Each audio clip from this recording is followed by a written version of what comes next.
దేవుని పరిశుద్ధ నామానికి మహిమ కలుగును గాక. మీ ప్రార్థన అవసరతలు ఏమున్నా సరే దయతో మీరు నాకు కామెంట్ బాక్స్ లో మీరు కామెంట్ చేయడం ద్వారా మీ ప్రార్థన అవసరాల గురించి తప్పనిసరిగా ప్రార్థన చేస్తానని మనవి చేస్తున్నాను. దేవుడు ఉదయకాల సమయం మనందరితో మాట్లాడుతున్నాడు. ఒక గొప్ప వాగ్దానంతో మీ ముందుకు వచ్చి ఉన్నాను.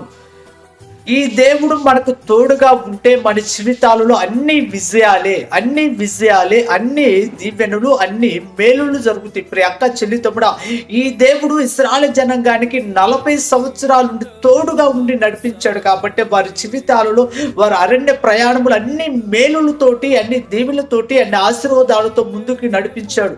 ప్రియ అక్క చెల్లి తమ్ముడా, జీవితంలో అనేకమైన శ్రమలు వస్తాయి. కానీ ఆ శ్రమలు, ఆ బాధల్లో కూడా దేవుడు మనకు తోడుగా ఉండి మనం నడిపి ఆ శ్రమలలో కూడా మనకి దీవెనలు, ఆశీర్వాదం